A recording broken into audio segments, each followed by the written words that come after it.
Good evening, ladies and gentlemen, and welcome once again to NOLA Theater Talk. My name is Alan Smason, and welcome. We are broadcasting, live streaming tonight directly on the NOLA Theater Folk Facebook page, the theatercriticism.com Facebook page as well as my own YouTube channel. It'll be also for those of you who are my friends on Facebook. We'll see it later.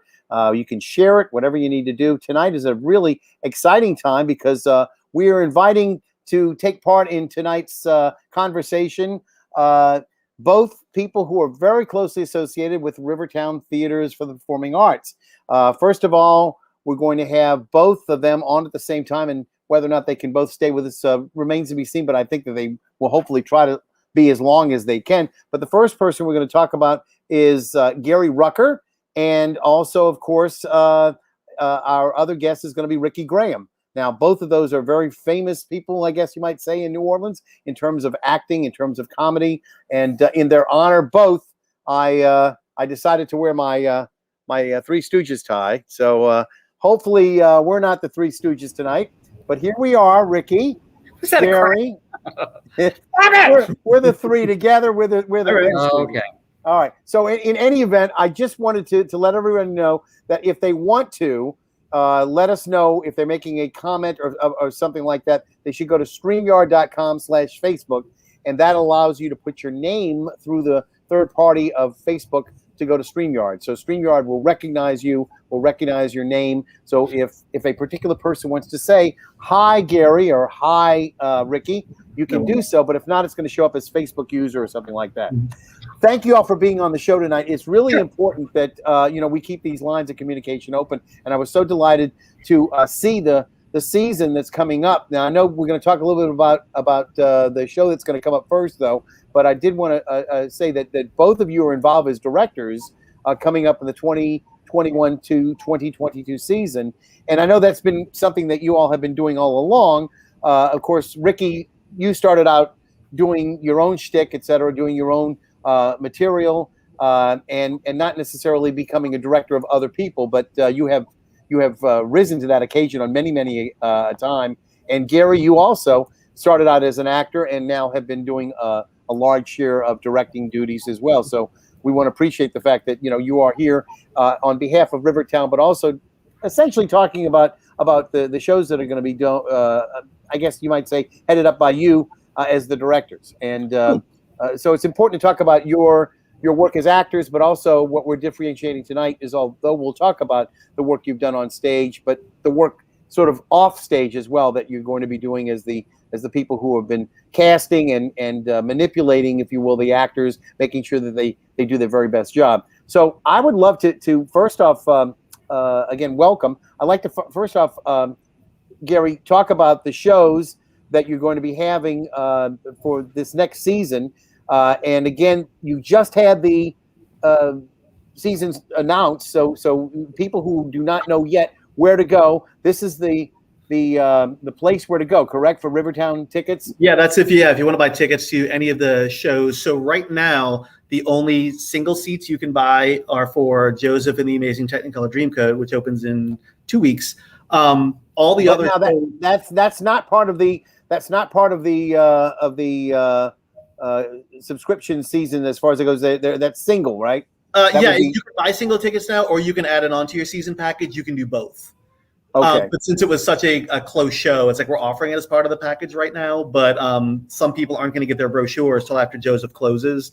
So it's kind of flexible. You can add it onto your package for the regular ticket price, but we're encouraging everyone to come see it. So that's kind of the first show. Why is this Joseph different from all other Josephs? Ricky Graham. So when I was in college, I was at LSU, and I went to a record store, and I just bought a bunch of tapes. Yes, tapes I could listen to in the car, and one of them I picked was Joseph and the Amazing Technicolor Dreamcoat, and I was instantly obsessed with it. And I started getting all these ideas in my head because Joseph's one of those shows you can literally just do whatever you want to do with Joseph. You can present it however you want. And I started getting all these really funny, wacky ideas in my head, and now I get to put all those wacky, funny ideas on stage. People do Joseph all the time, and ever since the Donny Osmond production, it's become this very traditional, biblical-looking show with this very biblical feel. And we've just thrown all that out the window. It's very wacky, very cartoony. There's lots of Looney Tunes bits. There's puppets. There's all kind of things. And I'm kind of using the original concept of the show, which was, just this group of men. So I have a woman narrator, but the brothers play everybody else in the whole show. So they play Potiphar, they play Potiphar's wife, they play the teenage girls, they play the whole rest of the cast. So it has a very patchwork feel. You'd mentioned Patrick. Yeah. So yeah, it's very funny, it's very wacky, and big dance numbers, but the brothers really kind of carry the load in the show and do all the guys are great. Yeah. The guys are terrific. Yeah. I got a really good cast, really strong group of people, and it's just, I told them in the beginning, I want to present them with an idea and have them go, oh wait, we're really doing that? And that's how it's been, is just anything silly we could add, we're doing. Well, in recent years, though, the Pharaoh role has become sort of an iconic role for somebody to be showcased. Is it going to be somebody special that we know of who'll be doing that, or are you? Yes. Yeah. I'm not going to say who, but Pharaoh's always kind of portrayed as Elvis, and right. I thought my original concept for Pharaoh was it was 3 days before he dies on the toilet. So I wanted this really fat, sloppy Elvis. So I cast a guy who I thought was, and he came in all buff, and I'm like, oh man, we were working out during COVID. Right. So now I have this very, very handsome Elvis, which that's okay too. But he's very funny. He gets to eat a chicken leg on stage. He's very happy about that. The Sunday ladies will love him. Yeah. So I made a Negroni in your honor tonight. What is it? No reason why. A Negroni, equal parts of gin, Campari, and sweet vermouth, with a twist, if you will, of orange. And we can't drink. We're at rehearsal. I'm drinking peace tea, and it's peach flavored. Have you tried this? And I'm having some coffee I made at home. Coffee. All right, very good. Well, as I tell everybody, we do that sort of as an icebreaker, just to talk about what we're doing as far as what we bring in. But sometimes it gives us an opportunity to have a special drink in honor of a particular occasion. So I always thought it was kind of a cool thing. In terms of the season, Joseph is going to run. What are the dates for Joseph? Joseph runs the 8th through the 18th of July. It's only 2 weekends, and I really hope people give it a chance. If you've seen Joseph before, this is a Joseph like you've never seen, and there's just lots of musical theater tributes in it. There's Easter eggs of lots of different shows. And the great thing about this production is, after what we've been through, is this is a truly family show. Yeah, everybody in the family can come and see it, and Gary, can you mention there is a kids chorus in the show too? Yeah. So, and the runtime's short. It's just we wanted people, like, we picked this show before we knew we could even do a season. We were just doing shows to try to have a good time, and we're having a really good time. Yeah. At least I am. I get to watch it. So. Oh, yeah, it's fun. Well, the original Joseph and the Amazing Technicolor Dreamcoat was done as a Sunday school program. Yeah. And Tim Rice and Andrew Lloyd Webber got together to do it. It was really a rocky show. It was really more rock based than a lot of people might remember. Yeah. The Phantom of the Opera and some of these things that came out later by Andrew Lloyd Webber were really sort of out of character for his early work. So, if you've gotten down to a little bit more of that too, that'll be, I think, welcomed by a lot of people who have maybe not seen a lot of that. Yeah, the music's gone through lots of changes. And actually, I found a version. It has a very 1970s kind of hippie vibe to it that I discovered. So we're not doing that version of it, but I'm just stunned that there's so many different interpretations of the show out there and so many different styles of music. Joseph's truly one of those shows that's kind of grown with the times, and I just love it. It's one of my favorites, and I'm just so thankful I get to do what I want to do with it and just have fun and be silly. When it first started out, it was much, much smaller and shorter than it is now. It got really fleshed out. But the narrator part, of course, Laurie Beechman was so wonderful in that role. You said you have a female doing it. Yeah. So I knew I couldn't get away with casting an all-male cast, so I was like, all right, I'll cast a few, because the original soundtrack I had, there was a man as the narrator, and I just love that. But Chelsea Gidden is playing the narrator, and she's phenomenal. She's great. Yeah, so she can dance, she can sing, and I'm letting her change costumes a lot. So she's really happy. She gets to wear a lot of pretty dresses. Okay, so that's coming up in July, only 2 weeks, so people need to get their tickets one more time. Right. Will that same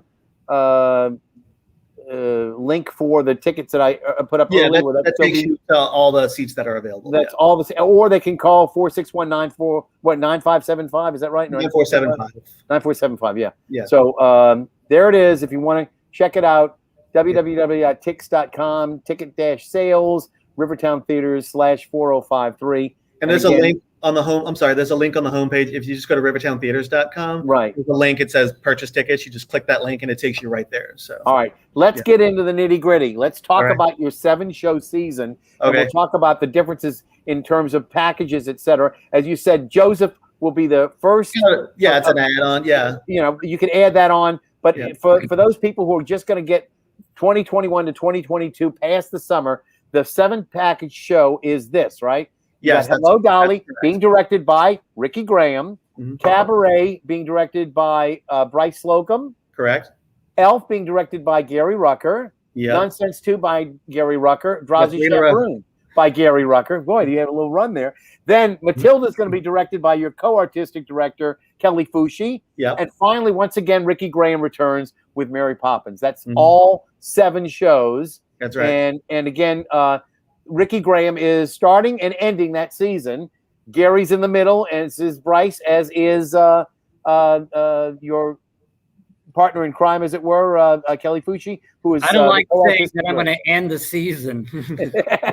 Well, let's say you're. Graham show ended Rivertown. No, Period. no, that's a 7-season package, and again, that's what, like $315, something like that. I'm trying to remember what the cost was, whatever it is, and then a little bit less of a package because you're going to be missing one of the shows. It's Yeah, a 6 package without Ricky's summer show, Right. or at least this summer. Is notwithstanding, but Hello, Dolly is going to be there on the package, but not Mary Poppins. So Hello, Dolly by Ricky Graham as director. Bryce Slocum going to be Cabaret again. Elf, Nonsense, and Drowsy Chaperone by Gary, and then Kelly will have the last of those shows. And again, a little bit less if you're only able to commit to a 5-package season. Then you take away Elf. Yeah, which again is going to, I assume, be presented after Christmas, huh? It's right before Christmas. Is it for Christmas? Okay, Yeah, so it's the 3 weeks before Christmas. okay, so and again, 3 weeks. Are these all running 3 weeks, or some are running less? They all run 3 weeks. Mary Poppins will run 2 weeks, but we'll have shows in the middle of the week to help account for the 10 performances. Okay, all the other ones run 3 weeks. Okay, and so that's again all of the storyline that we've got right now. Rivertown Theaters. There you have the little logo in the upper right-hand corner. Now that's where you can get your packages. Again, either the 7, the 6, or the 5 package. And again, we remind everybody that the place to go is on their website, and that's the link to get your tickets. And again, 461-9475, 461-9475 if you want to get that. Again, we're hoping that some people will make some comments or have some questions. If they have any questions, we'll try to get those answered. Let's get into a little bit of the story on you guys. And again, I'm glad that both of you are here tonight. I kind of feel like I have to kind of play sort of like equal time for both of you because you both have done so much. No. But Yeah, he's a legend. I don't know. I actually was able to take a picture of the two of you after the. Now this is about what 10 years old now, I think. That must be anime. That must be 30 years old. This is actually at NOLA. This was at the original, I think. 39 Steps. Is that right? Oh yeah, that looks right. That's 2010. That's 39 steps. Yeah, because I called my 11 years ago. So again, that was the original 39 Steps, and again, you've done that since that time. Yeah. Gary, and that was with Mason and also with Mark and Jesse Terrebonne Thompson. Yeah. But so many times. This is, I think, that's the more recent one. There you go. That's the original. That's one. original with Sean acting very subtle. Yeah. On the left. Is that the original one? Yeah, that's the original one. That's Sean. Shad Willingham and Chad Willingham. Okay, there you go. Shad was. I worked with Shad at Tulane. He was a really great guy. And Jesse, who Ricky you use almost straight out of her work at Loyola in what was at once called the Black and White Blues became Waiting Around. This is early in her career as well, right? Yeah, but this is 2010.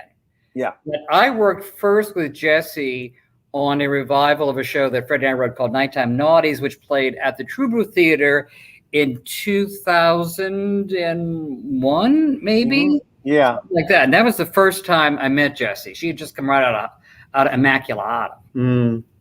Yeah. She's tremendous. So that was even before she went to Loyola. Yeah. Now and I did a show with Jessie at Immaculata when Brant Blocker was there. We did Annie together. Right. Wow. Yeah. Wow. And hopefully this October we're going to do an original show together with Jessie and Gary. We're going to try to make all that work too. Mm-hmm.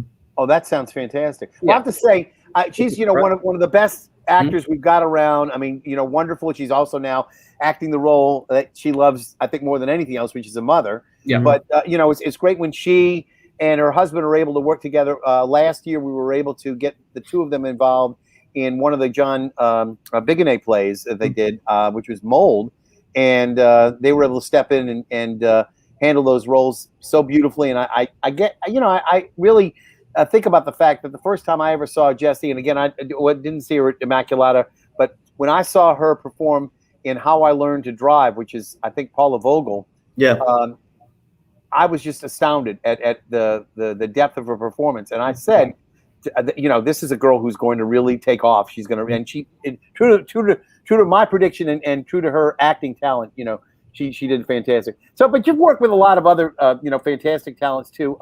Gary, I remember, I believe this was at some Southern Rep, wasn't it, that you did this version? Yeah.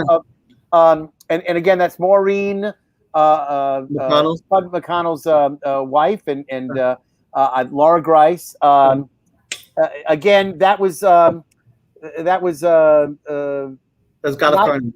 Yeah, but it was not something that you were expected to do. I think it was sort of out of, you hadn't been doing, and we did. And of course, I can mention some of the other stuff like On the Air, et cetera, that you've done at the World War II Museum. But this is not a Rivertown production, so it was great to see you off.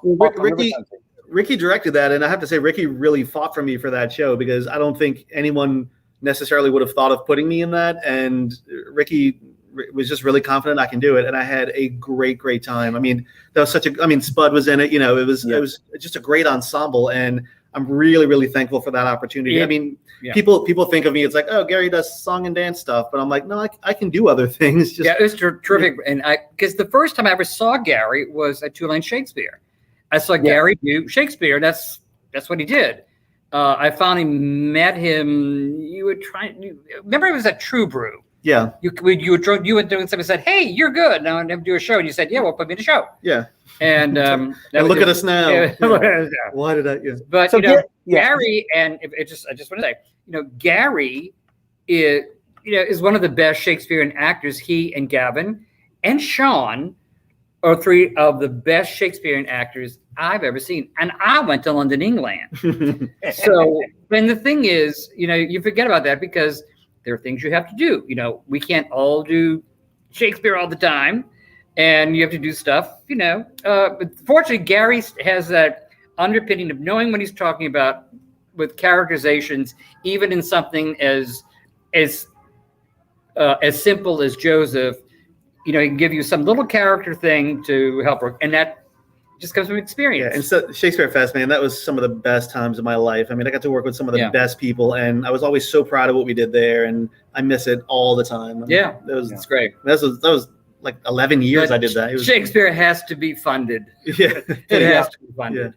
Yeah. Well, again, I know you worked at Tulane with Shakespeare, but you also had worked at the Patchwork Players, and again, that might have been also a major influence on your career too, wasn't it? Yeah, I lucked into that because Lance Spellerberg was in Patchwork Players, and he got cast in a movie and had to drop out. And he told Buzz, like, I got this guy, I think you'll like him. So I met Buzz, and he let me in, and he never got rid of me. And I really love Patchwork. I really believe in it, and I'm so honored that they trusted us kind of with the legacy of it, because once Buzz passed, it was like, well, I mean, this has to keep going, So I love Jess with all my heart. I'm really glad that we're able to keep it going here over the summer. I miss it, and I can't wait for next summer where we can bring it back and So it's on hiatus. It's on hiatus this summer because of COVID, et cetera. COVID rules. I mean, there's so much interaction with the kids. We just didn't feel like it was safe or proper to do that, but.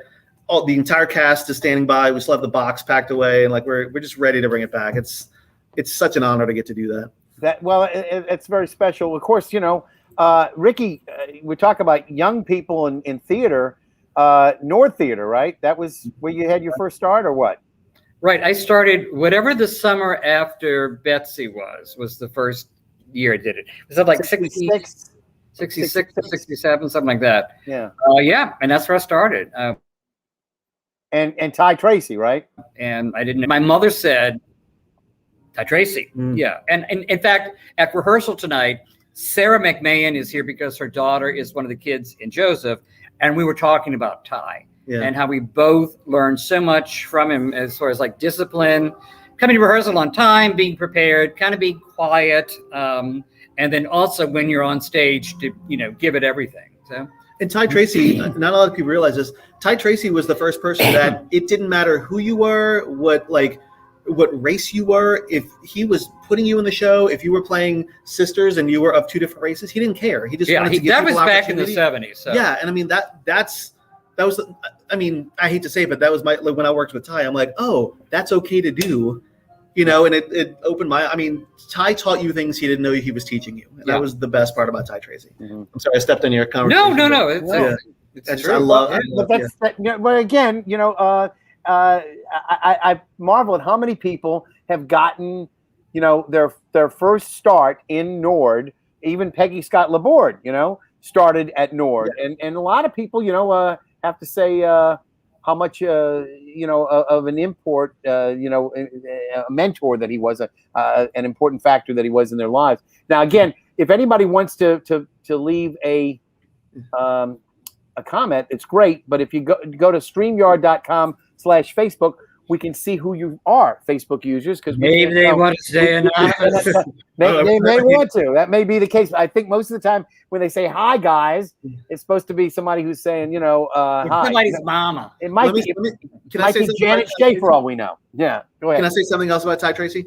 Yes. So I was in Babes at Nord. It's the only show I ever did at Nord. But we were the third version of Babes that had happened. And one of the cool things that Ty did was he had a special night where he invited all the other casts of Babes throughout the years to come back and see it. So I was in Babes. It was, me, Mandy Zerkenbach, Melissa Lyons. So we were that cast. But then he invited the other cast, which was Eddie Cox, Helen Blank, Ginger Guma. So it was kind of these generations of New Orleans actors that all kind of had their turn in Babes. But that's the night I met Helen and Eddie and Ginger because he brought us all together to celebrate this thing we all had in common. And he really created that wonderful sense of community that we could all feel like we were part of something much bigger than this show. Right. Yeah. And again, I would say that he was the common thread for all of those. Yeah. That, he connected everybody together generation to generation. Him and Bob Bruce, man. Saints, what they gave to the city is. I'm having lunch with Bob Bruce tomorrow. Send him my love. Oh, wonderful. Well, let me go back again, a little bit back in time. Again, I'm not quite sure the years of these when they came out, but there's one of you in Greater Tuna. You can tell me how fat I get. Well, I can't. I'm not sure about that. Here's one of you slimmed down in the Lumiere. Which one is Gary? I'm on the left. Okay, all right. and then again with Sean in The Odd Couple. Yeah. And of course, I only picked one of the two because there was the other Odd Couple, which was the female group, right? That you all were the love interest of, and this one they were female love interest. And then Jackie Terrebonne. Yeah, there you go. And then this is the one where you played the Boyd. Yeah, the bird. In Little Mermaid. Actually, that drop is in Joseph. Come see it. I found it interesting, Gary, that of all the people who were in that show, you were the only one flying. Yes, well, I was the only one that didn't have to worry about any blocking. That's I just not flew true. Everywhere. No. Oh, who else flew? No, Ariel flew, and okay, all right. We had. I'm thinking about flying in the sky. Ariel flew under the water. The little fish flew at the end under the sea. That was my bet. But I flew the most. Let me have. And I put Gary in flying for the curtain call. That was my bet. Yeah. Was that Flounder? Was that Flounder? Yeah, Flounder was the yes. Fish. Yes. Okay. Very good. And then again. That was fun, except when you do 2 Little Mermaids in one day, you can't feel your crotch after the last performance because those harnesses just yeah. It could be something. Now, again, I don't know whether or not you'll ever do another one of these because, but 1776. I mean, if I could do that every election, I would. I have a question. I mean, it's a male centric show. Have you ever thought about maybe casting it female? So, all right, that's interesting. So when we were doing that show, and I know like Noka had just done a female version of it, literally right before we did it. Noka did the female version of it. Do you remember that? Did you see it? I do remember. Yeah. Yeah. So it we couldn't really do it, but that's one of those shows where I feel like every time you try to do something with it, you kind of take away from the message of the show. And I think it's such an important message. That was one of the reasons we kind of cast it the way we did, was we don't want to add a layer of any other discussion to it. We just want the end of the show to be the end of the show. Yeah.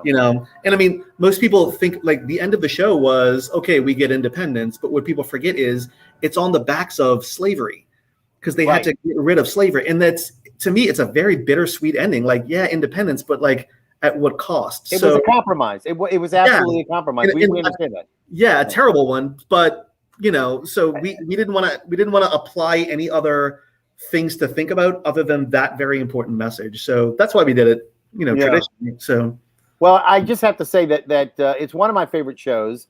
And I of course was coming up now near July 4th. Every July 4th, I watch the DVD, which is now complete. For many years, Gary, I don't know if you knew it or Ricky, if you saw, but there was a version that was done that was heavily edited, and parts of it were completely cut out. There was one song in particular called "Cool Considerate Men" that Jack Warner had shown to President Nixon on a preview one night, and Nixon said, "Take that song out. I don't like it," and he did.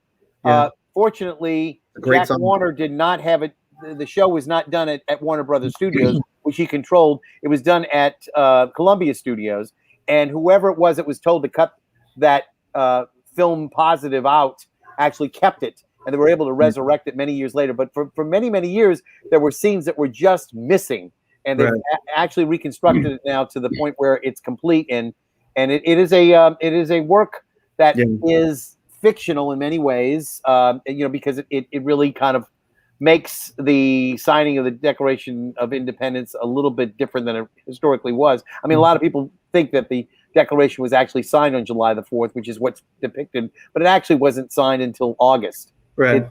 So I mean, they're facts that they play loosey-goosey with. But the fact is, it really is the story of American independence, and again, the way that we got it, sort of like by hook by crook.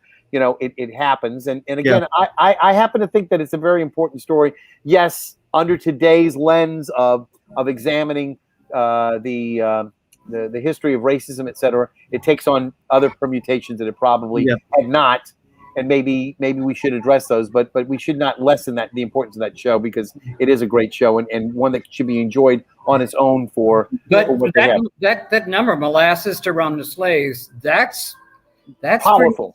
And it still is resonant. And they weren't trying to pull any punches. Right. I saw the original show with John Cullum. You saw him do that song? I saw the original production, and no, John Cullum wasn't in the original production. He was not in the original production. I thought he was in. You're playing. He played South Carolina's Rutledge. You're right. And this was the first big Broadway musical without an intermission.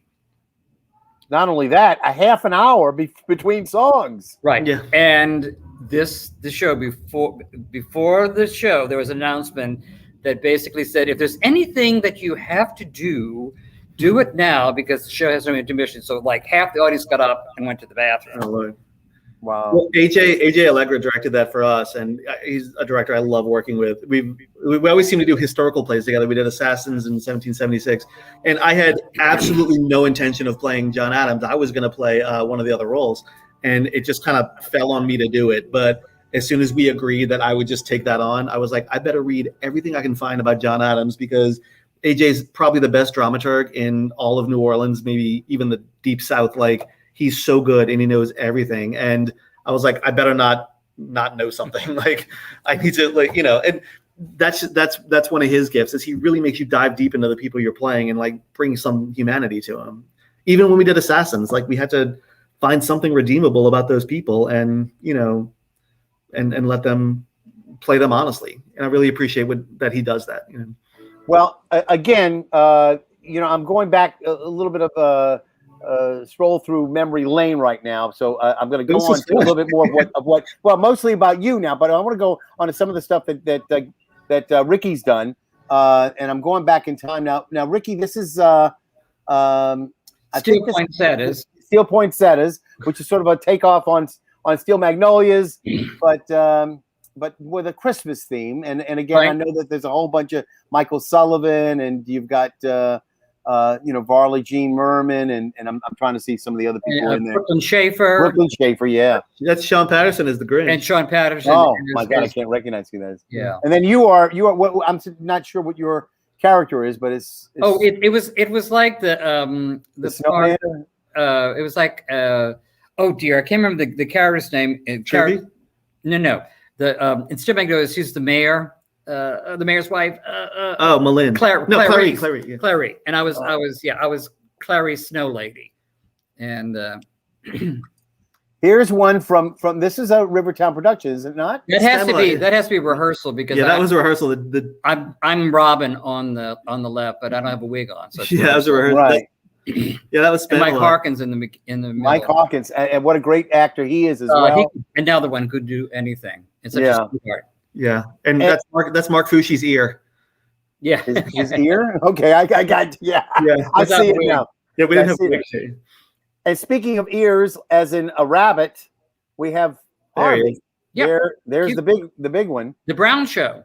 Yeah. Yes, that's true. That was Kelly's comment about that show. Everything's brown. She's like, "What am I supposed to do with these pictures? It's brown costumes on a brown set." I'm like, "That's Harvey, man. I don't know what to tell you." Like, it looked great. David Raffel did that. It was like watching a black and white movie and imagining what it would look like in color, which would be like this, or in sepia, as it were. Yeah. Yes. Oh, that's good. Golden Girl. Now you were what? Were you Sophia? Was that who you were? Who else? Yes. And again, you've done this on a couple of occasions. It's Varla Jean, and that's Kevin Murphy up there as the Arthur. It'd be Arthur, and then he's got the same stoic face on as the author. Oh my God! Another person could do anything, and then there's wonderful Kyle Dagrapon. Yes. Yeah. There he is. God, that's what I'm made for, playing little old ladies. Perfect. Perfect. Meemaw. Speaking of Meemaw, there's a Meemaw for you. Look at us. Look at that. Yeah, and you go back how long? Now, when was the first time you really started to work with Becky Allen? How long? The first time was when we did Gypsy at Tulane Summer Lyric. It was 1971 because I had just graduated from high school, but I knew Larry Warner. And he'd let me be in the show, even though I wasn't going to Tulane until the fall of 71. And Becky was Mazeppa. The story how I met her is she had that wonderful line, "Something wrong with stripping," and she has the bugle because she's Mazeppa with the bugle. And I was terrified. I went up to her at a rehearsal and said, "Excuse me, Sally." She went, "Yeah." And I said, when you do that line, "Something wrong with stripping," if you take your bugle and you kind of like and use it as a weapon. She said, "That's great." And I've been directing her ever since. Well, I met Becky. We were doing Best Little Whorehouse in Texas at Rivertown in the small theater before there was a big theater. And I was one of the Aggies, but I was like a senior in high school and like this big. So I had no business being on the football team. And I was in the lobby doing algebra homework. And all of a sudden somebody's rubbing my shoulders and goes, "What you working on, homework?" And I look up and it was Becky Allen, like the star of the show. And I'm like, why is she talking to me? Like, I'm this little chorus boy, but she was like treated everybody the same. So she obviously played Mona, right? Yeah. Oh, and I mean, just amazing. And now there's another part of the show that is out now that you all have with Jefferson. Whenever you're performing, and again, where was it that you actually started to work with Jefferson? What show? I met Jefferson. It was right before Katrina. I was going to do a show with Roy Haylock in the small side of Le Petit. A show that we were putting together ourselves, and we needed a music director. And Roy knew Jefferson's roommate at the time, and he said, "Oh, this guy, his roommate is a piano player." And we met and nothing really came of that. But then we then we did a show at NORD together. I got Jefferson to come music direct because I met him, and that was a show we did right before Katrina. It was a summer show, and it was a show we just put together. It's called Show Kids. We just had kids doing Broadway numbers. Jefferson was music director, and that was the show we were doing when Katrina hit.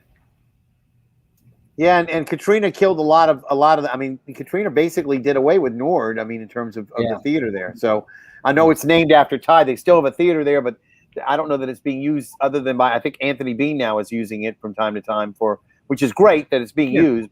But you know, the shows that we were accustomed to seeing through NORD presented on a regular basis have pretty much stopped, and maybe they'll come back. You never know. Yeah. Of course, you know, every time I talk about NORD to Jackie Clarkson, you know, she always reminds me that it was her father, Johnny Brechtel, who actually started that, and I guess was responsible in some way for getting Ty involved in that that department. The problem is when they redid all of Gallagher Hall, and they gave them a new theater, and it was supposed to be so terrific. They really planned that theater as a kind of a rental space. It was not designed to be a theater. Oh. The deck, the stage had microphone ports in it, you know, so that you could have, you know, a convention or have a speaker. And then when we were doing a show there, they would rent out the upstairs where they would make a lot of money doing a wedding reception, but then you couldn't have the show because all you could hear was, you know, the band playing, you know, Snowbird upstairs. So, you know, it's like car loans. Yeah. So success. Yeah. So it was the city just, you know, kind of, they kept Ty's name, and that was just a gesture. They had no intention of keeping that theater as a theater. Yeah. So we had a couple of comments. I'm just going to pass them on real quick about the Golden Girls. Somebody said it stopped. I'm not quite sure what that means. And Golden Girls are on every night in Hallmark. Yeah, apparently. Like Ricky's version. People love Ricky's version. Thank you. And then a couple of people said, refresh your page. Refresh your page. Get on there and all right. A lot of us got our start at NORD. So, you know, there are people. If people would put StreamYard.com/Facebook, they will be able to give their real names out. We'll be able to, after the show, I guarantee I'll be able to see everybody's name. And it'll be people that we know from Janet Shea to AJ Allegra, et cetera. They're all going to be on there. And why didn't you use my name? You know, they're all anonymous right now. And again, just to get back to a few of the other pieces that we and again, I'm not covering everything, but again, when did you first start working with Varla, Ricky?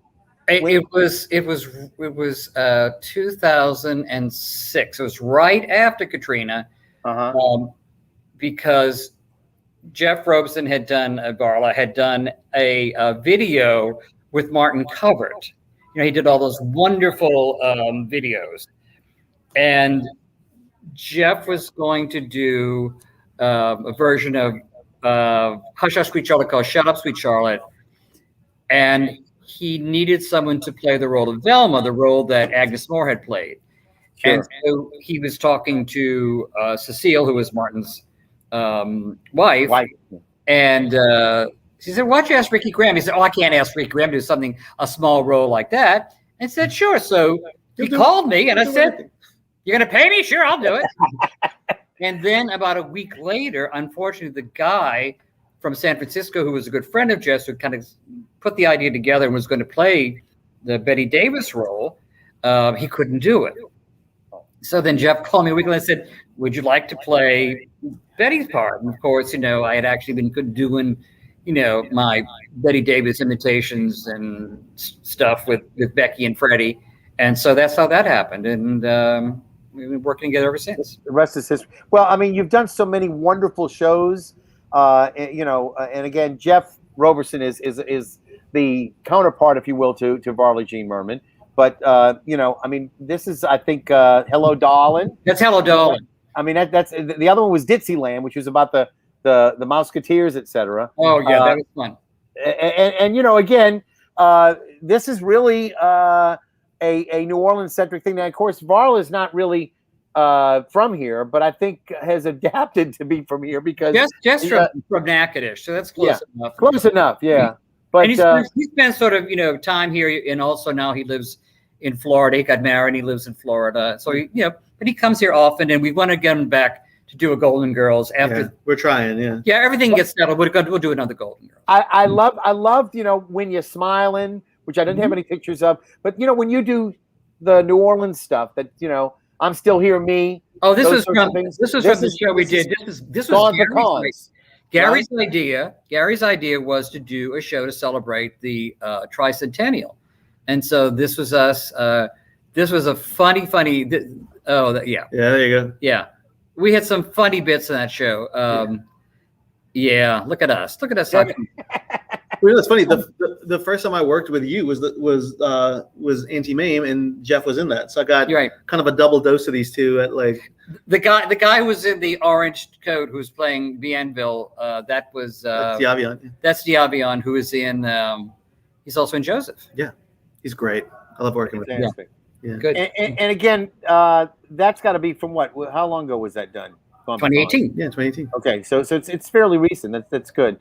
Mm-hmm. I know. Also, recently, you all were not sort of sitting on your laurels. You were trying to get theater out to the as many people as you could. Ricky did the Meemaw Mysteries, right? And that was fun. That was the most fun ever. and then you also did this one, right? The Quarantunes with with Ashley. Yay! And again, it was just showing that you're still out there. We all were wearing masks and everybody is socially distanced, but you still. It was like doing a USO show for the troops. Well, let me say this: we are so thankful for Mayor Benzon and the city of Kenner because they were absolutely instrumental in us doing anything out here. We met with them early on, and they just said, they looked at all of our procedures, and they really worked hard trying to make sure that we were doing things safely. We would get approved for things, and without them, we literally would have just been shuttered for a year. So we're really thankful for them, and everything we did, they supported, they put it out there, and we're just amazing to work with. So now you've got 2 theaters at Rivertown, right? Mm-hmm. Are you using the smaller theater in any way yet, or we're not producing in there right now, just because until recently the COVID restrictions with how far the actors had to be from the audience and how the social distancing we had to do, we couldn't fit anybody. So we would get about 20 seats in there, and with all the spacing, so it just didn't make sense. And since we couldn't sell out over here, we were just putting everything on the main stage. But we're trying to open up in October because right when COVID hit, we were doing not Mulan. Which one is Moana. it? Moana. We were doing Moana, and it was their tech week, and they got shut down. So the set is costumes, everything's ready. So we're trying to get that back going in October, just to kind of pick up where we left off over there. Well, maybe we can have somebody come in from the show before. Yeah. Once it gets closer, we can talk about that once it gets closer. Yeah. Yeah. And Ricky, I've got one more picture I think that I hadn't shown yet, and ooh. Oh God! I believe that was from the Big River, right? Isn't that right? Oh yeah. No makeup. Big River. You played what, King? I don't know. One of them. I hate that show. I love that show. How dare you? I love that show too. I don't know why. You don't like it. I will say it's like my top 3 favorite shows is Big River. I had a very different experience with that show than you do. It's a stupid show. It's beautiful. Oh, well. It's a beautiful show. You had a bad experience. We'll agree to disagree, I guess, on that one. I mean, Alan, the fact that you and I are agreeing on something, I think goes to show the power of Big River. Yeah. Because that's a spectacular show. I mean, the show was written by somebody who's it's sort of like the Rupert Holmes, when he did Mystery of Edwin Drood. That was Roger, King of the Road. What was his name? I don't know names. Not Roger Moore. No. Yeah, it was like that. It begins with the name Roger something or other. Anyway, he did King of the Road. He was very famous. I remember. It was a song on the radio. Yeah, right. And he wrote this Broadway musical, which nobody expected to do anything with, and based on, of course, on Huckleberry Finn. and some of the songs in that are really quite It's exceptional. one of my all-time favorite soundtracks. The music's fantastic. I was lucky enough. I did the show twice, and both times my gym was the late Tony Molina. Roger Miller, whoever the Facebook used. Thank you so much, Roger Miller. Of course, But Tony Molina played Jim. Yeah. He played Jim the 2 times I did it, and he was absolutely just heartbreakingly wonderful. So I don't know why. That's one of those senior moments where you fixate and you can't remember. Yeah. And they're having more and more of an occasion in my brain from time to time. I hate to say it, but so we've talked a little bit about Rivertown. What's coming up once again for those of you who are joining us late? We have a production of Joseph and the Amazing Technicolor Dreamcoat. That's going to be directed by me. And then coming up next season, starting in September, Hello Dolly. Have we announced who the cast is for Hello Dolly yet? No, we're having auditions in 2 weeks for all of these shows. So if you want to be in any of these shows, you haven't cast the main lead yet. No, we haven't auditioned. So that means that anybody who wants to do the role of Hello Dolly, it's open still. Yep. Boris Vandergelder's open still. Open. Cornelius. The only Barnaby's shows, open. Yeah, I'm playing Barnaby, but I'm not. The only shows that are cast are Nonsense 2 because I'm using my cast from Nonsense. Before, yeah, that makes sense. And then Drowsy Chaperone was cast before COVID. So as many of those cast members who want to come back are invited back. I think I'm going to have to replace 1 or 2 people, but those are the only 2 shows that are cast. Everything else, please come audition. We'd love to see the people we remember. We'd love to meet new people. Just come on. We need so many people this season. Please come Alan, we do have to say that the role of Dolly Levi is cast. It is cast. Who? Oh, don't tell me. I can't say. Okay. It's a surprise. I don't. Right. Every other role is open. You've got lots of. You've got Vandergelder. You've got Barnaby. You've got Cornelius. You've got Mrs. Malloy. You've got I imagine that whoever is going to do Dolly, that's a major role. So I was thinking that you already had maybe promised that. We didn't tell Gary yet. Mary Poppins is open. Mary Poppins is open. You got a show on that is going to be brought back that was actually done at the same time. I think that you did it. Another company did the same show, Drowsy Chaperone. Yep. They did it here too. Both versions were different. Yep. Gary, I have to say the Ricky Graham version of him as the old man in the chair. Old? That's like old. It says man in chair. That old man in chair. Man in chair. You were great though. I mean, whatever. But I really thought that was fabulous. And again, I didn't want to have to sort of pick between the two, but I really I thought that was fabulous. Thank you very much. So I'm looking forward to. Are you going to be part of that show, Ricky? Me?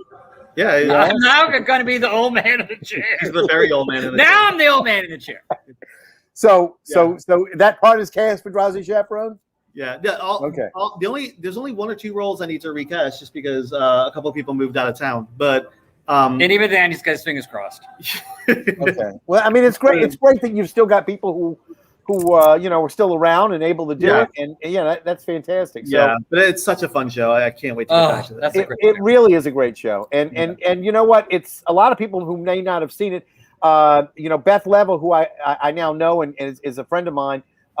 She originated the title role of Drowsy Chaperone. Got a wonderful several songs that she gets to do, and of course the part that Sutton Foster did. The ingenue role, if you will, the young lady role. She did fantastic, and a lot of dancing. I mean, and then they have people on roller skates. You talk, what is that? Accidents will happen, or whatever the name of that song waiting is. To happen. Accidents waiting to happen. Oh my God! It's like my heart was beating so fast, saying, "Oh my God, they're going to have a real accident." So there's a lot of choreography and a lot of moving parts. Yeah, that show is trickier than it looks, but hopefully it looks effortless. It's not Starlight Express on roller skates, but it, that's one of my favorite shows, by the way. Yeah, but I guess what? I love it. Starlight Express, really? I love it. Ooh. But I saw a really great production of it at the Sanger, where they solved a lot of problems. Then I went to London to see it, and they had rewritten it because they were taking it to Vegas, and they destroyed the show. So I have my memory of when I loved it, but it's not the same anymore. So let's we only have about 10 minutes left, so I want to try to to wrap things up a little bit in terms of what we're going to talk about. Gary, right now, where is Rivertown in terms of the percentage of the seats that are available that you're able to sell? Are you able at 100% now? We're at 100%. Yeah, I mean, we're all seats are open. We have the VIP suite. We have overflow seating. If you're vaccinated, you are no longer required to wear a mask. If you're not, we recommend that you do. But from the beginning, we've just been following the state guidelines, and we've been very lucky. We have not had any problems. So okay, and again, you strongly encourage people to be vaccinated, but if they're not for whatever reasons that they choose. Look, the way we wear a mask, right? Yeah, right now it's like you have the ability to prevent yourself from getting the coronavirus. It's no longer my responsibility to police your health. So we encourage you to get it. We got it. It only made us weirder, I guess. I don't know. But please get it. Please get vaccinated. But if you choose not to, that's, I can't force you. They won't. Just please be careful. They won't bar you from the theater. Yeah. And I have to say that Kelly did a great job. She redid the VIP area upstairs. It's beautiful. If you have a party, how many people can you fit up there? 12 people. It's such a great idea. You can have a party of 12 people. It's a private VIP suite. If you want to have you can bring food and have buffet stuff. It's a great idea. It's terrific. I will say this: we are giving priority in casting to people who are vaccinated. Right. So if you're going to audition, if you are vaccinated, you will get priority. So yeah. But you're not making people who are auditioning require that they are 100% vaccinated. I don't think I'm allowed to require that. I think you have the right to not get vaccinated, but I have to protect my show. And if you have the chance of getting COVID and closing my show down, I have to protect that. So if you are not vaccinated, please be vaccinated. If you are, you will definitely have priority as far as casting goes. As of right now, I don't believe you're operating under any specific kind of equity contract, correct? No. So we're done with equity. Yeah. So you're not required. They have a very large, thick. Actually, of we're very proud that we're on the do not work list as far as Actors Equity is concerned. So even if you wanted to come work here, you couldn't. So they won't work with us. Equity. I have to say, Alan, equity has made it very, very, very, very, very difficult for small producers to use an equity actor. We've tried for years, and they've just made it impossible. They make it so difficult. Yeah. And there's so many incredible equity actors who I love working with in this town, and it pains me that I can't give you a contract. They won't let me. So and again, one of which I know you work with on many an occasion, and I'm not sure that you'll be able to do anything on your stage, maybe on another stage. So it's just an unfortunate situation. And Alan, it's not the actors. It's equity. Yeah, we know it's the union. We know that. Right. And to the point where some and I'm not going to name any names, but some very long-standing equity members have just given it up because they'd rather work, So but there are a lot of people who are not going to leave, after so many years. They've got their of course. No hard feelings. I'm just I would love to hire you. I just can't. My hands are tied from them. And again, hopefully, there'll be other places that they'll be able to do some work, and we won't miss them. But right now, the prospect is that some really good, talented people may not be able to be seen on stage, at least at Rivertown right now. We don't know what's going on with some of the other companies. In terms of the company now, are we through the worst of it? Are we done? Or I mean, we're I hope. I mean, as far as we're full steam ahead production wise. Our big challenge right now is we have a lot of season ticket holders that we need to seat and who we need to get in touch with. So, I mean, we have a very big season ticket base. We're just right now, it's like all hands on deck, just getting in touch with people saying, we're doing shows, we need to seat you, so. Have you done any polls or done any kind of outreach to determine how many of them feel uncomfortable in coming back to the theater, no matter whose theater, but any theater? It's not that. A lot of our patrons just don't check their email. So some of them had no idea we've been doing shows this whole time. So we're literally having to go through hundreds of season ticket holders and call everyone individually and let them know that we're doing plays. So it's just been very difficult to get in touch with them. So we have we're rolling out, we did an email, we're doing a phone campaign, we're sending out brochures. So we just need our patrons back. And I mean, the biggest thing, I hate to beat a dead horse, but please come see Joseph, come see the show we're doing. That would be the biggest help of all, so Well, I appreciate that. And again, it's going to run 2 weeks in July. Go check out the calendar. Go onto the website and go find out about that. And again, either a 7-show, 6-show, or 5-show season subscription is available, and they're available now. Correct? You can actually order them. The subscriptions are available now. Individual tickets won't go on sale until August. That's what I was getting ready to say. Yeah. And so many people are saying, how do I help the theater come back? Just buy a ticket. Even if you don't come to us, if there's a theater doing something, go buy a ticket. And that's the best way you can help theater in general come back in town. I'd love you to come see Joseph, but if you can't, go see anything else, and you're doing your part. Apparently, we're a success tonight. I appreciate everybody allowing us to come into their homes, etc., and to talk a little bit about Rivertown Theaters for the performing arts. And again, for people who don't know, you and Kelly were actually the stars, Gary, back when it was the Rivertown. It was Rivertown Repertory, right? Charlie Rogers. Right. And you actually had formed a company with the Lucases at one point, right? Yeah. That was what was that? Megan and Lucas Harms. Right. And what was that? Was it called Forefront Theater? Forefront.